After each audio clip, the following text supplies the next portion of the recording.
السلام علیکم every one. اگر آپ بھی اپنی دعاؤں میں کسی کی محبت مانگ رہے ہو تو ایک بار اس ویڈیو کو لازمی سنیں۔ یہ اسٹوری ہے شفا نام کی ایک لڑکی کی۔ کہہ رہی ہیں کہ میری دعا اللہ نے 7 سال میں قبول کر لی سورہ یوسف پڑھنے سے۔ میری لو میرج کے لیے میں نے سورہ یوسف کا وظیفہ کیا۔ میں تہجد کی نماز بھی ریگولر پڑھتی تھی۔ لڑکے کی طرف سے ہر کوئی راضی تھا، لیکن میری فیملی راضی نہیں تھی کیونکہ وہ لوگ شیعہ تھے اور ہم لوگ خان ہیں۔ میری فیملی والوں نے سختی سے مجھے منع کر دیا تھا کہ تم کچھ بھی کر لو، پر ممکن نہیں ہے تمہاری شادی ہونا، اور ہمارے خاندان میں بھی بہت باتیں ہوں گی۔ ہم دونوں 7 سال سے ریلیشن شپ میں تھے اور دوستی کب محبت میں بدل گئی پتہ ہی نہیں چلا۔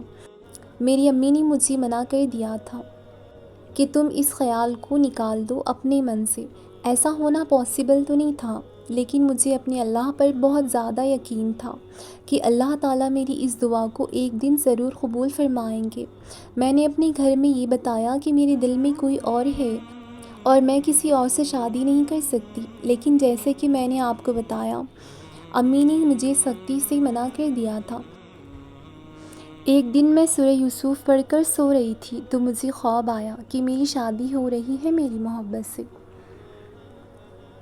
میرے ماموں سے میں بہت زیادہ کلوز تھی۔ وہ مجھے دیکھتے تھے جب میں رات میں اٹھ کر تہجد کی نماز میں اللہ سے دعا کرتی تھی، اے اللہ، میں دوبارہ لوٹ آئی ہوں، میں آپ سے بہت سی باتیں کرنا چاہتی ہوں۔ میں جانتی ہوں کہ میں نے آپ کے منصوبے پر بہت سوال اٹھائے ہیں۔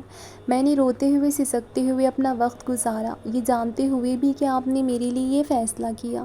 میں نے پچھلے چند مہینوں میں بہت سے سوال کیے ہیں۔ میں اس سے کہیں زیادہ روئی ہوں جتنا میرا دل اور میری روح برداشت کر سکتی ہے۔ میں نے ایسی باتیں سوچی جو مجھے شاید سوچنی بھی نہیں چاہیے تھی، لیکن میں جانتی ہوں کہ آپ بہت زیادہ رحم فرمانے والی ہیں۔ میں تھک گئی ہوں، لیکن آپ ان سب سے پہلے ہی آگاہ ہیں۔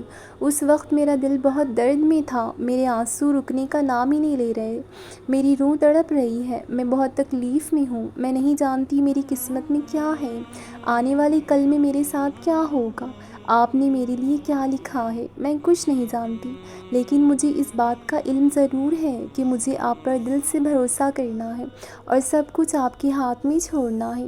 مجھے آپ پر توکل رکھنا ہے اور جو کچھ بھی ہو رہا ہے اسے قبول کرنا ہے، اور جو کچھ بھی آپ نے میرے لیے منصوبہ بنایا ہے بس اس پر راضی ہونا ہے۔ یہ مشکل ہے، لیکن میں جانتی ہوں کہ آپ مجھے اس وقت سے بھی نکال لیں گے۔ آپ میرے ساتھ کبھی کچھ غلط نہیں ہونے دیں گے۔ آپ نے کچھ بہت ہی خاص رکھا ہوگا میرے نصیب میں۔ بالآخر آپ سب سے زیادہ رحم کرنے والے ہیں، انتہائی مہربان اور انتہائی محبت کرنے والے۔ اے میرے اللہ، میری زندگی میں آسانی پیدا کر دے۔ جس کی محبت تو نے میرے نصیب میں لکھی ہے، جس کی محبت تو نے میرے دل میں ڈالی ہے، بس اسے میرا نصیب کر دے۔ بس اسی طرح سے میں اللہ سے ہر روز تہجد میں اٹھ کر دعائیں مانگا کرتی تھی۔ میرے ماموں سب جانتے تھے کہ میں کسی کو پسند کرتی ہوں۔ میرے ماموں نے مجھے بولا کہ دیکھ لینا، ایک دن تمہیں تمہارے صبر کا بہت اچھا اجر ملے گا انشاءاللہ۔ پھر میں نے سوچا یہ ایسا کیوں بول رہے ہیں جب امی نے سختی سے منع کر دیا تھا۔ پھر میں نے اپنے آپ کو سمجھایا کہ نہیں، اللہ تو سب کر سکتے ہیں، میری بھی دعا ضرور قبول ہوگی ایک دن۔ پھر ٹھیک 1 مہینے کے بعد میں سو رہی تھی۔ اس کے بعد میری امی میرے پاس آئی اور انہوں نے مجھ سے بولا کہ تم واقعی چاہتی ہو اس لڑکی کو، تو ہم تمہارے لیے اسٹیپ لے سکتے ہیں۔ میں نے امی سے بولا امی آپ نے تو منع کر دیا تھا، تو امی نے بولا کہ تمہارے ابو چاہتے ہیں کہ تمہاری خواہش پوری ہو جائے، کیونکہ تم ہماری اکلوتی بیٹی ہو اور ہم تمہاری خوشی چاہتے ہیں۔ جب امی نے یہ بات بولی تو میری آنکھوں میں آنسو آ گئے۔ اس کے بعد میں نے ترنت 2 رکعت نفل نماز ادا کی اور خوب اللہ تعالیٰ کا شکر ادا کرنے لگی کہ اے میرے اللہ، تو نے میرے ماں باپ کو راضی کر دیا ہے، بس اے میرے اللہ میرا نکاح بھی جلدی سے میری محبت سے کروا دے۔ پھر اس کے بعد میں نے بات کی ان سے جن سے میں شادی کرنا چاہتی تھی۔ میں نے بولا کہ اپنے گھر میں بتائیں میرے بارے میں کہ میرے گھر والے مان گئے ہیں اور گھر آنا چاہتے ہیں ہماری شادی کی بات کے لیے۔ حالانکہ ان کے گھر میں کوئی پرابلم تو نہیں تھی، ان کے گھر میں سب ریڈی تھے ہماری شادی کو لے کر۔ اس کے بعد میرے گھر والے گئے اور ہماری شادی کی بات ہوئی، اور ٹھیک 3 دن کے اندر اندر میرا نکاح ہو گیا، بہت سادگی کے ساتھ۔ اس کے بعد ریسیپشن ہوا بہت اچھے سے۔ میں نے سورہ یوسف 3 منتھس پڑھا اور اللہ نے میری 7 سال پرانی دعا قبول کر لی۔ اگر آپ بھی چاہتی ہو کہ آپ کی کوئی دعا قبول ہو جائے تو آپ بھی اس وظیفے کو لازمی کریں، اور ایک بات ذہن میں رکھیں کہ اللہ پاک سے کبھی نا امید نہیں ہونا، کیونکہ اللہ نے اگر دل میں چاہت ڈالی ہے نا تو نصیب میں بھی اس کی گنجائش ہوتی ہی ہے۔ بس ہمیں ہمت نہیں ہارنا ہے، اپنے اللہ پر بھروسہ کرتے ہوئے بس دعائیں کرنا ہے۔ تہجد کے وقت نماز کے بعد دعا مانگتے ہوئے سسکیاں بھرنا، اور پھر یہ محسوس کرنا کہ میرے اللہ میرے روبرو بیٹھے ہیں، اور پھر اپنی ساری باتیں اللہ تعالیٰ کو بتانا، اپنے سارے معاملات اللہ کے سپرد کر دینا۔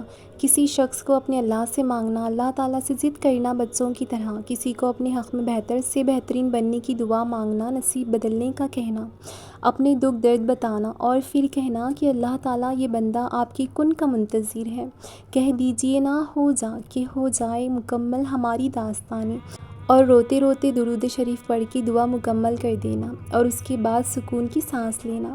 بس یہی ہوتا ہے تہجد کے وقت۔ اور واقعی جو تہجد میں مانگا جاتا ہے، جو اللہ پر یقین رکھ کر مانگا جاتا ہے، وہ ہمیں ممکن ہو کر مل ہی جاتا ہے۔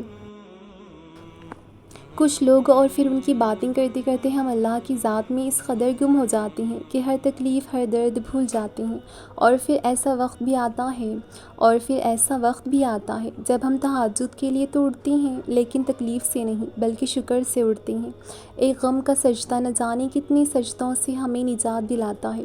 محبت انسان کو انسان تک تب لے کر جاتی ہے جب وہ اللہ تک پہنچ جاتا ہے، سفر بھلے کتنا ہی لمبا کیوں نہ ہو، کتنا ہی دشوار کیوں نہ ہو، پھر بھی انسان ایک سجدے سے پھولی بھٹکی ہوئی منزل تک پہنچ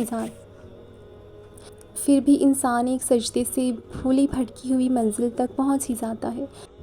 اللہ سے محبت ایک دم سے نہیں ہو جاتی، بہت وقت لگتا ہے ہمیں اس تک پہنچنے میں۔ احساسات کی تذلیل کرتی ہے دنیا، امیدیں توڑتی ہے محبت، بچھڑتی ہے، جان سے پیارے لوگ جدا ہوتے ہیں، تب جا کر کے اللہ کی طرف ایک قدم بڑھتا ہے۔ سنبھلنا کبھی بھی ایک رات کا قصہ نہیں ہوتا، نہ جانے کتنی راتوں کا دکھ سمیٹ کر ہم پرسکون نیند سونا سیکھ جاتے ہیں، نہ جانے کتنی محبت کی ٹھوکروں کے بعد ہم اللہ سے محبت کرنا سیکھتے ہیں۔ ایک قدم کی بات نہیں، یہ بہت لمبا راستہ طے کر کے اللہ تک رسائی ملتی ہے ہمیں، اور یوں ہم عادی ہو کر مکمل ہو جاتے ہیں، اور یہ سارا سفر صرف اللہ جانتا ہے۔ باقی سب تو ہمیں ایک مضبوط انسان کی شکل میں دیکھتی ہیں، اور جو کبھی ٹوٹا ہی نہ ہو، جو کبھی رویا ہی نہ ہو۔ کچھ راز بس ہمارے اور اللہ کے درمیان رہتے ہیں، جنہیں ہم چاہ کر بھی کسی کو نہیں بتا پاتے، جن کا ذکر ہم خود سے کرتے ہوئے بھی ڈرتے ہیں، لیکن اللہ جانتا ہے، سب جانتا ہے، اور اس کا جاننا ہی کافی ہے۔ پھر کن کا سلسلہ چلتا ہے، پھر یا تو اللہ صبر دے کر کہانی مکمل کر دیتا ہے، یا پھر معجزہ کر کے سارا قصہ پلٹ دیتا ہے۔ کبھی کبھار ایسا بھی ہوتا ہے کہ جب ہم نماز پر اللہ سے مانگنے کے لیے بیٹھتے ہیں نا، تو نہ آنکھوں سے آنسو نکل پاتے ہیں اور نہ ہی زبان سے کوئی بھی دعا لفظوں کی شکل میں کہی جاتی ہے۔ بس عجیب سی کیفیت ہوتی ہے، دل تو تب چیخ چیخ کر کہہ رہا ہوتا ہے کہ یا اللہ اب آپ کی کن کی ضرورت ہے، لیکن لب اس درد کو بیان کرنے سے قاصر ہوتے ہیں، اور پتہ ہے اس لمحے تمہاری اللہ سے نہیں، تمہارے دل کی اللہ سے گفتگو ہوتی ہے، اور جب ٹوٹا ہوا دل خود اللہ کی بارگاہ میں جا کر اپنی کرچیاں سمیٹنے کی فریاد کرتا ہے نا، تو اللہ اس کے لیے اپنی مدد نہیں بھیجتا، بلکہ اللہ پھر وہ کرچیاں خود سمیٹ لیتا ہے۔ اللہ تب وسیلہ نہیں بناتا اس کے لیے، بلکہ اللہ خود اس کا وسیلہ بن جاتا ہے۔ تمہاری یہ خاموشی اللہ کے یہاں بہت زور کا شور مچا دیتی ہے، اتنا زور کا آسمانی حلقے اس چپ کی آواز سے چونک اٹھتے ہیں، اور پھر وہ ساری خلق اللہ سے تمہارے حق میں دعائیں کرتی ہیں اور فریاد کرتی ہیں کہ یا اللہ یہ جو درد سے تڑپ رہا ہے اسے شفا دے دے، اس کے لیے کن فرما دے۔ جب آسمان تمہاری آواز سے لرز اٹھتا ہے تو سوچو اس رب کی کیفیت جس نے فرمایا ہے کہ میں شہرک سے بھی زیادہ تمہارے قریب ہوں۔ سوچو تمہاری جس خاموشی کا شور عرش تک پہنچ سکتا ہے، اسے کیا تمہارے دل میں رہنے والے اللہ نہیں سن سکے گا؟ وہ سب جانتا ہے، وہ سب سنتا ہے، وہ سب جانتا ہے، تب بھی جب تم کہتے نہیں اور تب بھی جب تم کہنا نہیں چاہتے۔ وہ دھڑکن ہے اور وہ دھڑکنوں کی ہی سنتا ہے، پھر ایسے معجزے کرتا ہے، پھر ایسے معجزے کرتا ہے کہ دل پھر سے جی اٹھتے ہیں، دھڑکنیں پھر سے بے حال ہو جاتی ہیں اور ویران آنکھیں شکر سے بھر جاتی ہیں، پھر کرسیاں بھی سمٹ جاتی ہیں اور شفا بھی مل جاتی ہے اور دعائیں بھی قبول ہو جاتی ہیں۔ آپ کی دعائیں کب کہاں کیسے پوری ہوں گی آپ نہیں جانتے، نہ جان سکتے ہیں۔ آپ کو کامیابی کس مقام پر نصیب ہوگی آپ کو نہیں پتہ، مگر ایک بات جو یقینی ہے وہ یہ ہے کہ آپ کا رب دعائیں ضرور سنتا ہے۔ جو بھی دیر ہو رہی ہے وہ آپ کے حق میں بہتر ہے اور آپ کے دل کے ہر خیال سے بھی واقف ہے۔ وہ بہت محبت کرنے والا رب ہے، وہ آپ کو حالات سے ہارنے نہیں دے گا۔ آپ کی دعائیں قبولیت کے درجے پر ہیں، دعا آپ کا نصیب بدل سکتی ہے۔ آپ کے نزدیک جو بھی کام اب ناممکن ہے وہ سب ممکن ہے، وہ سب ہو سکتا ہے اور ہوگا، ضرور ہوگا۔ ایک دن اس آسمان پر آپ کی دعاؤں کی قبولیت کا ستارہ چمکے گا، آپ تک آپ کی خواہش پہنچا دی جائے گی۔ آپ کا دل جو ابھی خالی ہے پھر اسی طرح بھر جائے گا، آپ کی زندگی کا اندھیرا نور سے دور کر دیا جائے گا۔ مایوسی انسانی کیفیت ہے، سب کے ساتھ ہوتا ہے، مگر اس مایوسی کو خود پر غالب نہ ہونے دیں۔ اپنے رب کی محبت پر کامل یقین رکھیں اور خوب ساری دعائیں مانگیں۔ جب آپ کا دل اس کی وجہ سے بھر جائے گا تب آپ کی ہر بے چینی دور ہو جائے گی۔ جب آپ اللہ سے محبت کریں گے تو وہ آپ کی محبت کو کبھی ادھورا نہیں رہنے دے گا۔ جب کبھی ہمت ہارنے لگو تو بس دل کو اتنا سمجھانا کہ جو ہو رہا ہے اس میں اللہ کی رضا ہے اور جو ہوگا اس میں بھی اللہ کی رضا ہوگی۔ پتہ ہے ہم بے سکون تب ہوتے ہیں جب ہم اللہ پر اس طرح سے یقین نہیں کرتے جیسا رکھنا چاہیے، پھر ہمارا دل بے چین رہتا ہے اور ہر چیز بے معنی اور اداسی سی لگتی ہے۔